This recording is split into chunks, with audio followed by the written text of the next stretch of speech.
topics and opinions expressed on the following show are solely those of the hosts and their guests and not those of W4WN Radio, its employees, or affiliates. We make no recommendations or endorsements for radio show programs, services, or products mentioned on air or on our web. No liability, explicit or implied, shall be extended to W4WN Radio, its employees, or affiliates. Any questions or comments should be directed to those show hosts. Thank you for choosing W4WN Radio.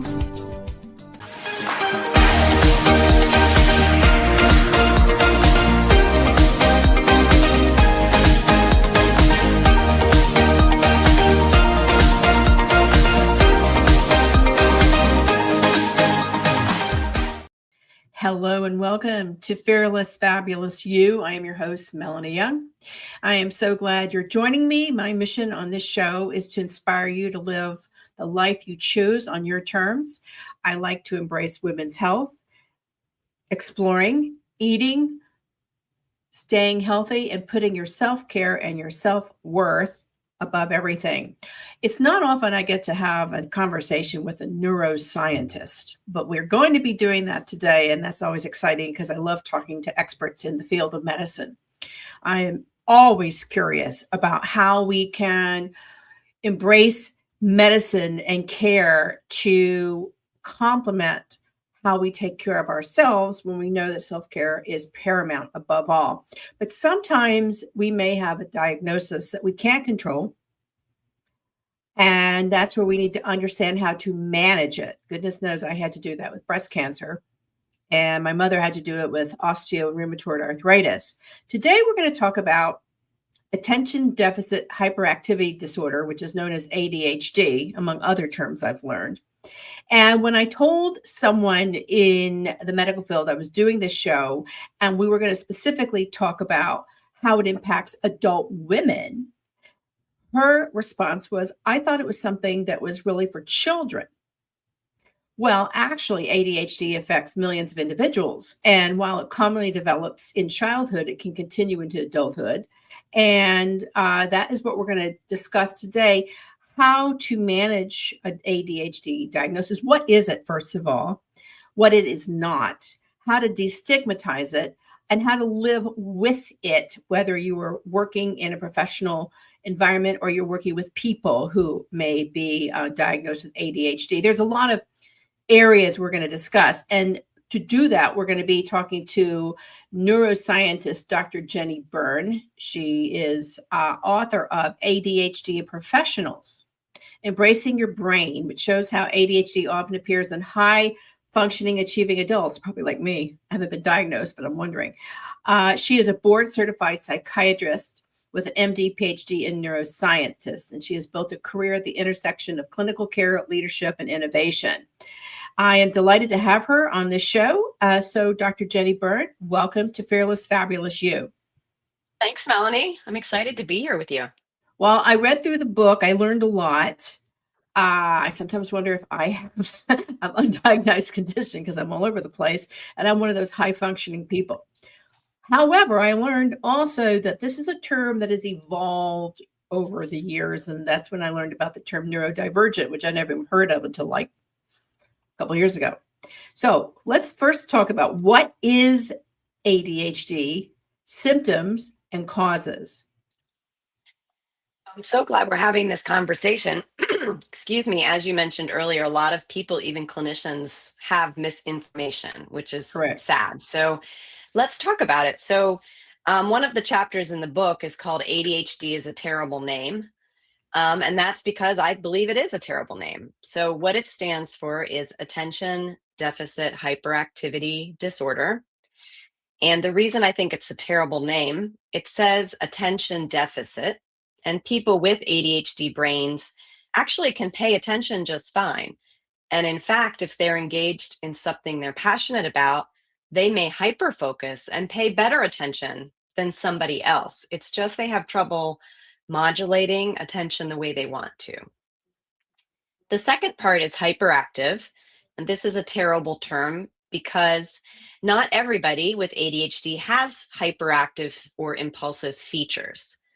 And in fact, if you do have this, it looks like restlessness in adults. So little kids may be bouncing off the walls looking hyperactive, but as an adult, sometimes it just feels restless inside. And then finally, disorder. I believe this is a bad name, and I know there's some debate and controversy about this, which we can talk about later. But I believe that it's a bad name because we think 5 to 10% of the population has an ADHD type brain. So, as a physician, I learned about all the different types of bodies and things inside of our bodies that we have. And our brains are not all the same either. So, that word you used, Melanie, called neurodivergence, I think that's a good word because I do believe there are different types of brains. And some brains do great in some environments and not so great in other environments. So, that's kind of what the terminology means. Well, it was very clear that it is not a disorder, it's an orientation, is what you say, which I thought was interesting. Because I agree. And a disorder is a negative, like a disability. And it's not a disability. It is just the way your body and brain are programmed, from what I understand. Right. Yeah, and the reason that it's framed sometimes as a disability, there's actually a good reason for that, and that has to Mhm. do with the way our culture is set up. So for people to get what they need for their brain type, typically it's called an accommodation. To Right. get an accommodation at work or school or wherever, you have to have a label of a disability to get that accommodation. So it's kind of a political cultural construct as opposed to a neuroscience construct. I always wondered about that because I've applied for some jobs in my life and I have a cancer background. And you get to that disability area and it's like, have you ever had or do you have? I'm like, well, I don't know how to answer that because how does that look on the other end? And I would think that anybody who has a diagnosis of ADHD who is entering the workforce or changing jobs or re-entering the workforce, they may not want to check that. Yeah, it's an interesting conversation about disability in general. Right. It really has to do with your brain and your body and how well it fits into the environment you're in. Mhm. So, one of my editors on another book, for example, was wheelchair bound. And when she was expected to go to an office, she had a disability. She couldn't get to the office because Right. she was wheelchair bound. But pandemic hit, she was working from home. Actually, she didn't really have a disability. She was just fine working at home. So it was more about how she fit into the environment. It's so interesting. So, as we noted, it's most people think it's common to children, and children were traditionally prescribed. You list all the drugs, Ritalin, and all these are the drugs, and things change over the years. But I was surprised to obviously those children grow up and become adults, so they still have. I guess the question is, does it ever go away in adulthood? And on the flip side, can you get adult onset? So there's some debate about this still, but I think the evidence is pointing more to the fact that this is probably for your whole life. And if you are coming in for treatment as an adult, probably you did great as a kid. Maybe your environment fit your brain.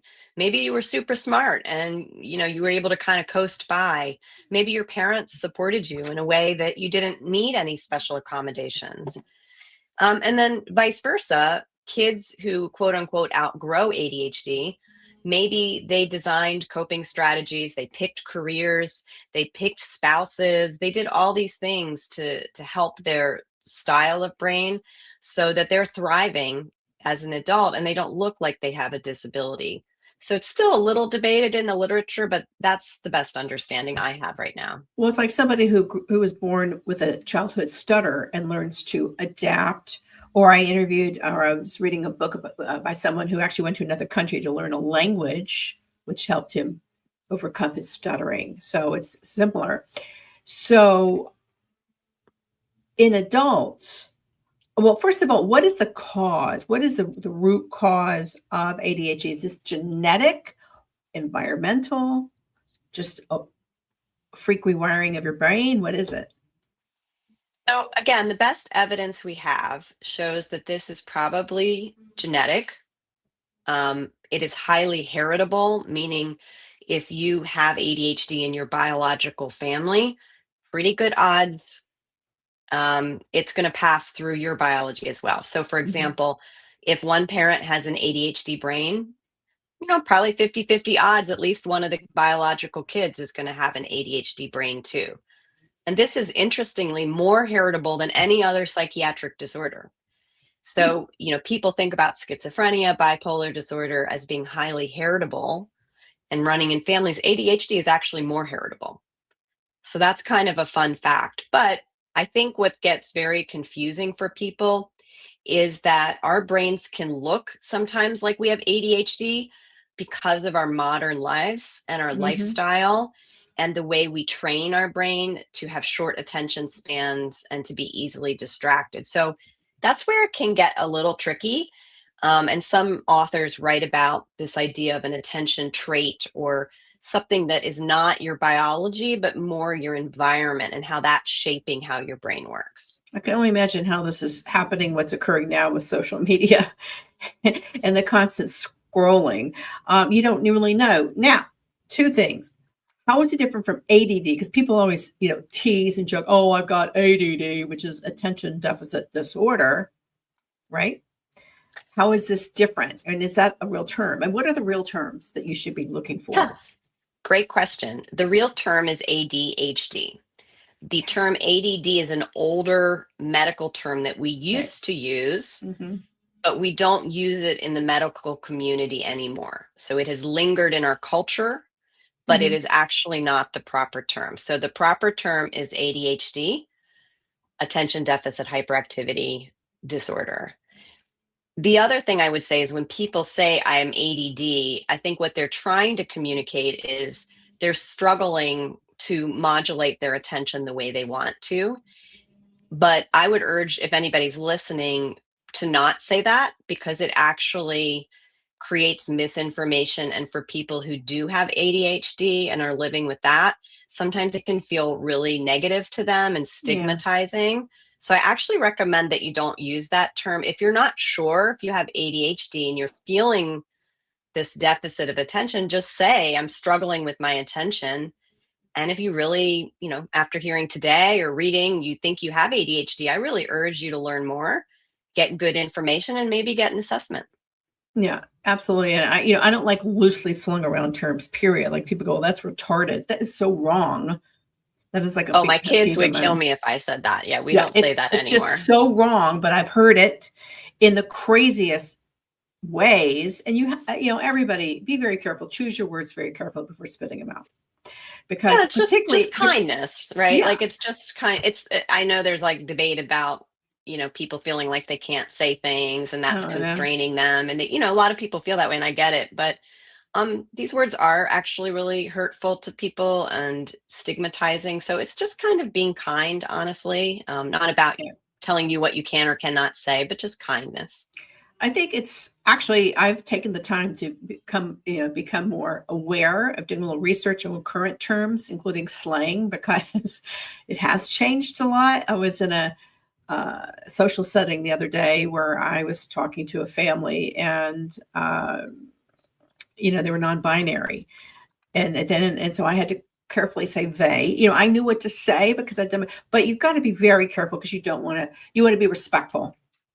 And it's okay if you make a mistake. If you say Yeah. something, oh, ADD, oh, you know what? Wait a minute. Dr. B said I shouldn't say that anymore. Sorry, that just kind of slipped out. Like people are generally pretty understanding if you just kind of say, "Oh gosh, I'm sorry, I slipped." So how do you actually diagnose ADHD, and what are the real symptoms versus I'm multitasking, I can't focus anymore.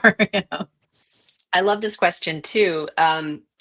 So the way I diagnose ADHD, so I take a pretty thorough approach. So I do this all day. I've been doing this for decades. Mhm, The way I assess for ADHD is threefold. I do what's called a clinical interview, which mhm, is like when you go sit down with your doctor or your psychotherapist, they ask you about your history. mhm. It's really important to ask about medical history, a lot of medical things. You mentioned women, especially. There are a lot of medical things which can look like ADHD. So you should always be asking about that. Right. We really need to look for other things going on, anxiety, depression, using substances. So, really getting that full history, that's piece number one. And that's what Mhm. most people do. I take it a step further. I like to do two more things. I like to do a computer test of attention.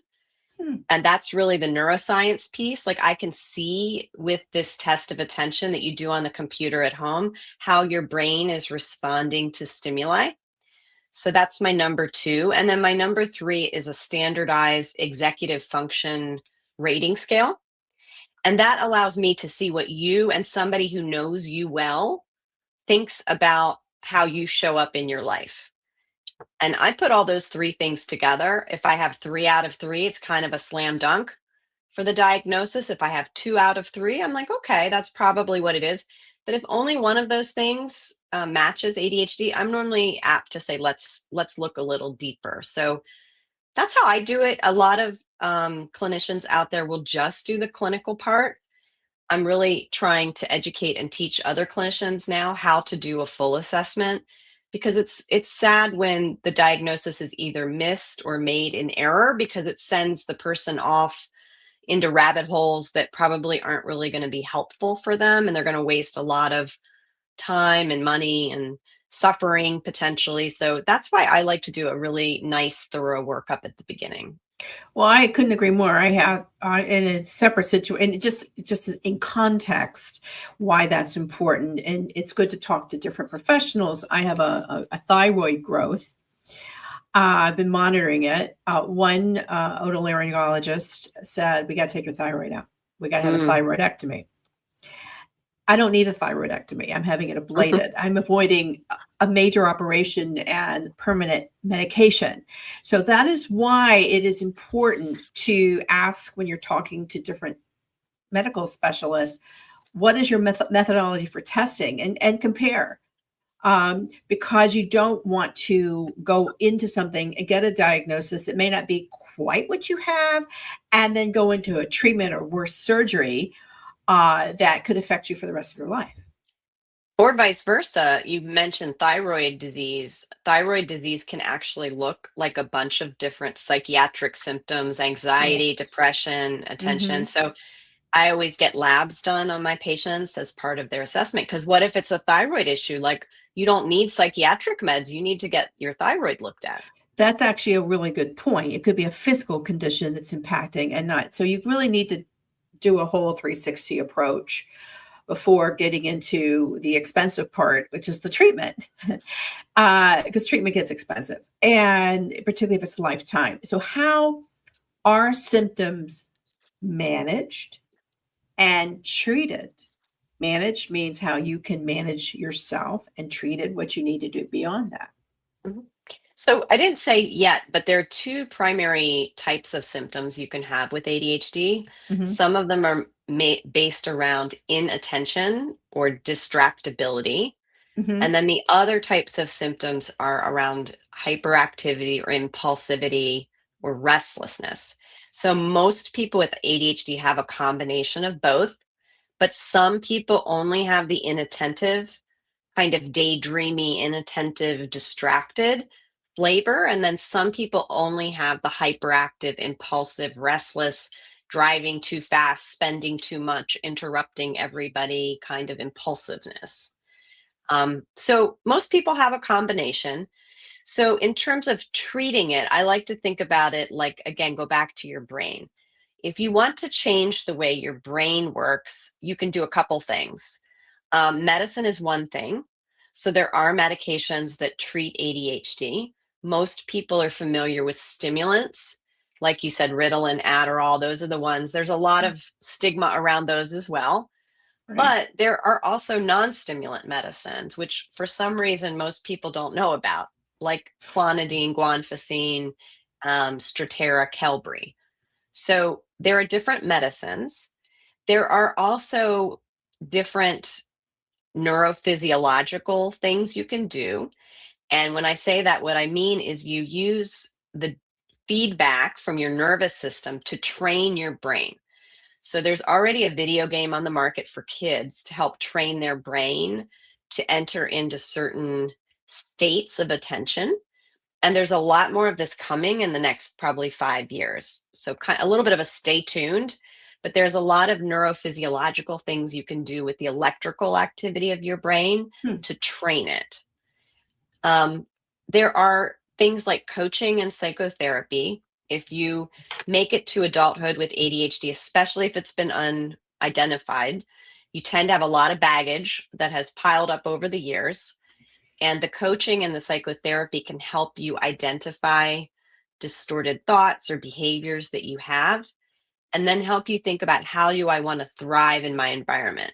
So looking at your environment and your brain and finding the ways to match the two of them up is when people really thrive. So that's kind of what you were saying around management. I would call it Mhm. even more than that, like not just manage, but actually thriving. Like, what does thriving look like? And Right. how can you get your environment to best match you?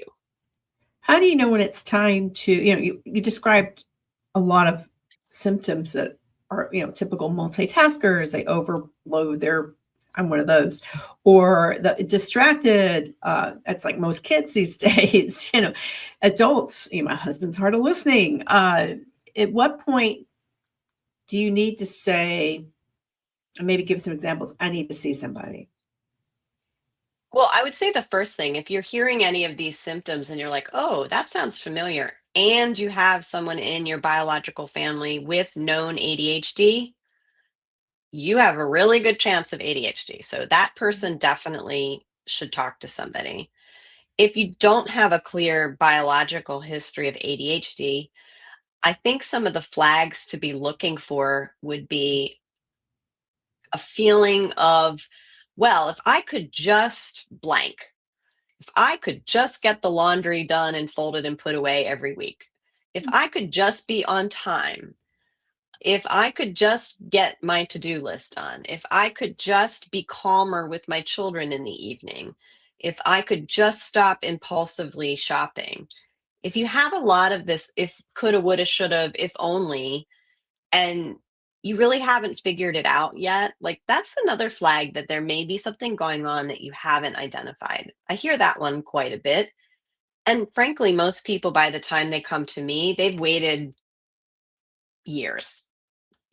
It's hard to ask for help. People feel stigmatized. They don't know where to ask for help. Having ADHD makes it hard to navigate a healthcare system to get the help you need. So normally by the time you're asking the question, you probably are ready to get someone to take a look.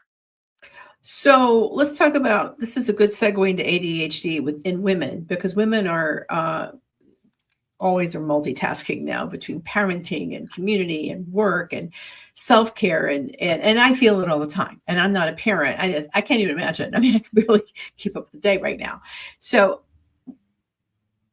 are there ways that ADHD show up differently in women? And at what age can it, as a woman ages, can those symptoms become more severe? Great question. We know that historically ADHD in girls has been missed. As you said, Melanie, most clinicians didn't even know girls could have it. So most women who are adults today, it would never have been diagnosed in childhood because people didn't even know about it. Right. So most women with ADHD were not diagnosed as kids. And unless they were really disruptive in class, they were probably not a concern. A daydreamy girl who looks out the window all day, maybe not a concern. The ADHD girl, maybe who has emotional breakdowns, might be labeled as something else, Mhm. right? Women who have emotional lability get labeled typically as being anxious or depressed, or, just being, on their period, or I've heard all kinds of things. So Hormonal. hormonal, right? So that kind of behavior in women goes Yeah. missed for a long time. So how do you know if you're an adult woman? What are the signs that are different than men? What I have found in my work with women is that they tend to internalize a lot of the shame and stigma and blame and criticism and try to shape themselves Mhm. to fit their environment. Whereas men, not all, but many men, don't try to shape themselves to fit the environment. The people around them shape themselves to fit the man. So the classic is like the man who's an executive who has ADHD. He runs around impulsive and charismatic and energetic, and everyone says, oh, wonderful. We'll just get him a secretary to make sure he doesn't forget his appointments, right? And that male CEO probably has a wife at home who is also managing the house and making sure he gets to the club on time. But for women, we don't typically get those supports. So if a woman executive is having trouble remembering things and running around, being impulsive, it's normally a negative, and she doesn't get help. And then that woman goes home and tries to manage home. And again, she's still doing most of the stuff at home. So women tend to struggle a lot, but they tend to keep it inside. That's what I have seen. And they melt down. It ends up leading to kind of emotional meltdowns, which once you deal with the ADHD in the environment, amazingly, the emotional meltdowns go away. It's sad, but it's true. And, one of the things, I thought was interesting is you know that many high functioning, successful professionals have ADHD. Obviously, I don't know who they are, but you do. And they're doing okay, but struggling inside. And my takeaway reading your book is that there may be certain careers or fields or disciplines that are better for people living with ADHD because their brain works better in that situation, their energy does versus others. Can you elaborate on that? Yeah. So, for example, I work with a lot of physicians. So, the physicians with ADHD, and again, most of them never knew they had it, tend to work in high adrenaline settings because that's where their brain is happy and they do really well. I mean, they're amazing at what they do. So, they're in the emergency room, they're in the operating room, and they're in the intensive care units. And they do fabulously in those kinds of settings. I work with attorneys. Attorneys with ADHD tend to work in litigation. They are amazing in the courtroom. But when it comes to paperwork, they're a disaster. Or I work with a lot of executives who become entrepreneurs. Entrepreneurs with ADHD can be very, very successful because of the type of creative thinking and charisma and energy that they bring to their work. Right. So but I think they may be difficult to work with. Yes, exactly. So each type of profession has typically an area or a niche where there's like a high adrenaline component. And that's typically where I see the ADHD folks do really well. But what's interesting is sometimes they run into problems when they get promoted. So, for example, one of my doctors in the OR did great, was an amazing doc. He got promoted and he had to do email. And he fell apart and almost lost his job because he literally couldn't do email. But he was an amazing surgeon and could do anything in the OR, but he couldn't do email. Well, I understand that because I've worked in public relations most of my life until I had burnout. And you can work up to your level of success and then get promoted. I took on for a brief moment an executive director job, and it ended up being much more administrative and tech focused than I was used to, being out and about, a people person, out and about promoting and selling. And I fell apart. It was an epic fail. I lasted 90 days, maybe 4 months. It was an epic fail, not because I was incapable. It was the wrong fit for my skill set, which is being out and about and connecting with people.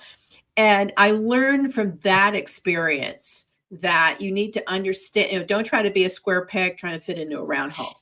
It's perfectly okay not to, but too many people and jobs and job descriptions and roles don't think that way.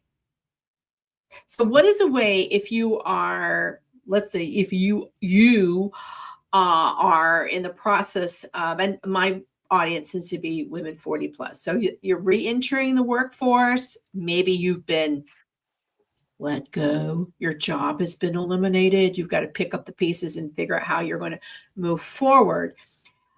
That enough is emotionally tail spinning, but then you've got to factor in what your skill sets are with what has become a laundry list on LinkedIn and other job sites where you're expected to do 4 roles in one.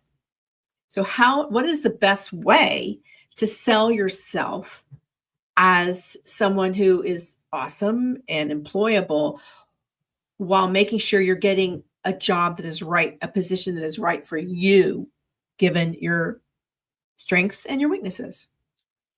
And this is a ADHD. great question for ADHD or non-ADHD, right? Well, exactly. One thing I would say that is a sad thing I've seen a lot is if you have ADHD in the workplace, sometimes you're the first to get cut, not because you're bad at your job, but because your manager and HR doesn't know how to best use you at your Right. organization. And so that is a sad thing that I do see frequently. Mm-hmm. So what I would say, and if you've been laid off or lost your job, it is very hard, but never waste a crisis. Sometimes the crisis is the best time to Right. dig deep and learn about yourself. So my recommendation is, first of all, you have to know yourself. If you Yeah. don't know your brain and your body and how you're going to work best, you'll never be able to describe to somebody else what's the best job for you. So you really have to know yourself. So things like, what's my biorhythm? If I have ADHD, my circadian rhythm may be shifted. So I want to go to bed at 1 and wake up at 9. Well, jobs that start at 7 are always going to be a struggle for me. Right. So that may not be a great fit. If I'm somebody with ADHD and I don't do well with verbal communication, I do much better with short written communication. How do the people at the job communicate? Are they just standing around verbally saying things to you and expecting you to retain it?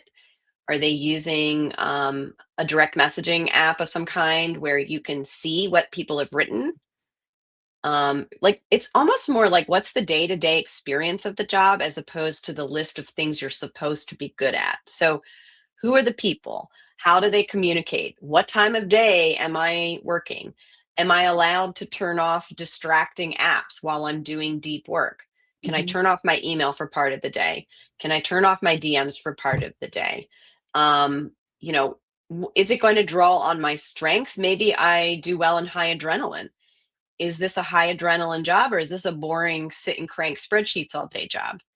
And it may be that with ADHD, you can adjust yourself a little to the job. And this is where the treatment part comes in. Sometimes there are things you can do with medication. Like, for example, if you need to do something requiring focus Wednesday mornings for 4 hours in the morning, but that's it, you can actually titrate your medication for those 4 hours so that the medication is working for 4 hours, and then the rest of the time, maybe you don't need it. So that physician I mentioned to you, that was a strategy for him. When he needed to do those things, he would take short acting medication. And when he was in the OR, he didn't need any medicine at all. So it's like, you have to know yourself first. And then once you know yourself, think about yourself like in that day to day. Like, what are you actually doing? Like, what is your body doing? What is your brain doing? And is it going to be a good fit? And if not, is it something that a few tweaks here and there will fix? Or is it really just not going to be a good fit? Right. And if it's not a good fit, then maybe it's time to talk to a coach. That's when the coaching, and you note this, is not a regulated area, but there are some very good coaches that can help you with this, because you're not here to help people find jobs. You're here to treat people who have ADHD and help them learn how to manage their symptoms in their lives. But then taking it into the workplace may need an executive coach or a career coach to take it to that level where you're interacting with other people in a work environment. Exactly. And there are coaches who specialize in ADHD. Right. So I do a little bit of coaching, but there are others. I have a resource list on my website that if you put your email, I have a bunch of coaches on there. If you have ADHD, I do recommend a coach that knows about ADHD, because if you get one that doesn't, they may recommend a bunch of stuff which isn't going to be helpful to you. So you do want to make sure you have somebody who knows about ADHD and how it shows up in the workplace. Please share your website. ConstellationPLLC.com. Okay, and you're known on YouTube as Dr. B, which I like. So this is a big one. A lot of coaches are trained in that. You got coaches galore out there. So I think the fact that you recommend someone who specializes in ADHD is very, very important. However, in self-care, are there certain things you should be doing with diet and exercise and stress management and other ways that you can mitigate symptoms or times where it just seems to be gripping you? Definitely things can help. I would say that sometimes I see folks with ADHD rely on routines and then get really anxious when they can't do their routine. So it's like Yeah. you want to have routines, but you need to have a little flexibility in there or you're going to make yourself crazy. No pun intended. Um, so exercise is particularly good for ADHD. Most people with ADHD have some hyperactivity, impulsivity. Letting your body move during the day, getting rid of that energy is extremely helpful. So, pretty much across the board, physical movement is great. Doesn't have to be running marathons. It really can be like step away from your desk and lie down on your floor and stretch. It can be, turn off your video on a meeting, and as long as your boss is cool with it, just do audio and pace around your room. Mm-hmm. If you have to sit in meetings in a physical office, ask, is it okay if I stand up? Is it okay if I have a fidget under the desk? So physical movement is good. It doesn't have to be a giant workout for it to be Mm-hmm. helpful. Diet and the diet part is always a tricky one. I know people, there's been a lot of debate over the years about diets to help ADHD. Remember, little kids not being given sugar for a long time. I think the evidence is that a healthy diet is good for an ADHD brain, but there's no ADHD diet that is going to manage ADHD, I guess is the best way to say it. Well, so if you see the ADHD cookbook, it's probably a waste of time and money. I mean, if you want to, it's probably not going to hurt you. It's just you could probably spend your time more productively looking at I would other though think things. caffeine and alcohol may be factors. Well, interestingly enough, caffeine, some people self-medicate their ADHD with big amounts of caffeine. So I have a funny story I'll tell you, Melanie. I had one man who came to see me in his 60s for a new diagnosis of ADHD. His wife said the only time he's been calm and not hyperactive, he accidentally ate a bag of chocolate-covered espresso beans, which you can imagine how much caffeine would be in a bag of espresso beans. And he was totally calm. So some people do use caffeine as a form of self-medication. Alcohol is a little trickier. It can make you more impulsive. So obviously, if you're impulsive, it's not like a great fit. And it is sad. A lot of people with untreated ADHD do end up using substances to either self-medicate or because of their impulsivity. Or to cope. Yeah. So I think the diet part is a little debatable. The one thing that is really interesting for ADHD to me is sleep. I have a lot of my patients and clients really struggle with sleep since childhood. So many people with ADHD have been shown in research to have a shifted circadian rhythm. So I mentioned earlier kind of the night owl. Not everybody with ADHD has this, but many do, where their body actually doesn't get sleepy until 1 or 2 a.m. And they actually don't wake up. And there's some strategies to help that. But sleep is a really big one. I have a couple clients right now I'm working with. We've started diving into the details of their sleep, and we're finding that their REM sleep is very interrupted. And so their brain is probably not getting to refresh itself at night. And when they don't get the REM sleep, their ADHD is much, much worse. So sometimes we're starting to get into like more detailed look at sleep. I think sleep is a really big one. I think sleep and movement even more than and hydration, because when you're dehydrated, it can play around with your energy, your sleep. I would advise anyone to keep a diary of your sleep, your water, your hydration, and your food, and note if anything is triggering you. I know for me, Dr. Byrne, if I don't have enough water or movement, I actually have brain freeze and body freeze. I get lightheaded and unfocused, untethered, usually around 3 or 4. So if I have not had an adequate amount of sleep the night before, water, maybe the right type of food. I know sugar makes me go, ooh, it's not good.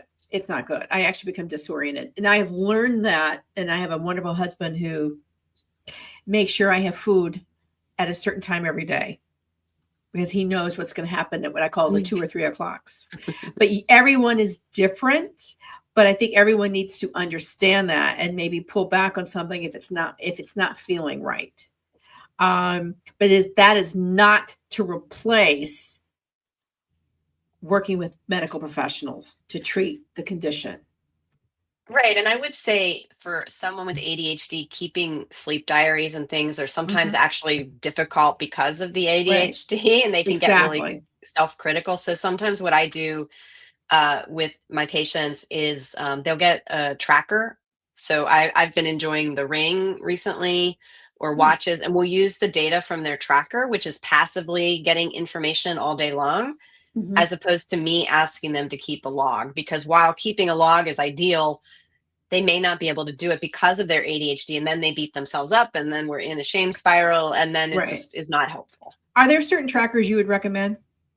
I've been using Aura. It's not cheap to get an Aura Ring, but it does have pretty rich data. I find that the sleep data is particularly helpful. If you don't have one of these, most watches, if you have a smartwatch of some kind, smartwatch, most of them, most of them will have it.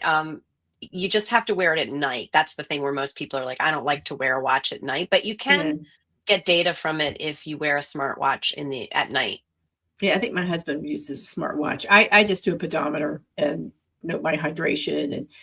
And, I was asked to keep a diary on how much, how frequently I drank water and pooped and peed. And I'm like, you gotta be kidding me.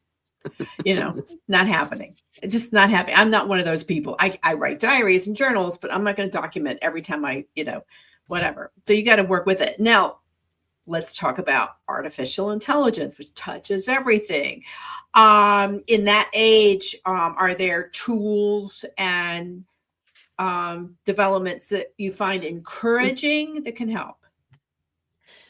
Short answer is yes. AI is all about trust. And can you trust it? If you can't trust your AI, don't use it. It will not be helpful, maybe harmful. So there are some promising things I've seen. I use a little bit of AI in my practice. I don't use it to communicate with the patients, but sometimes I'll ask them to leave me voice recordings, and then I can use a custom AI platform to extract things from their voice, which is really interesting. And then I can also use like AI. Tonality or pitch? Yeah. Like, for example, if you ask somebody, oh, how are you doing today? How are you doing this week? And they're typing, they might say, I'm okay. But with the tone of voice, you get a lot more. So it could be like, oh, I'm okay. It could be like, I'm okay. I'm okay. Or I'm all right. Or I'm all right. Like tone of voice conveys a lot of emotional sentiment. And so AI sometimes is really good at extracting voice information and putting it together with text information so that I can asynchronously learn a lot from my patients, or tracker data. For example, you said, I'll ask them to download their Ring data. And sometimes I'll use AI to help summarize what we're seeing in there. So it's really more, I use custom AI to help me as a physician. But some of my patients are telling me they're using AI to help them be like a little mini ADHD coach. And so that's really interesting. I've been seeing some people have success, but it can backfire a little sometimes too.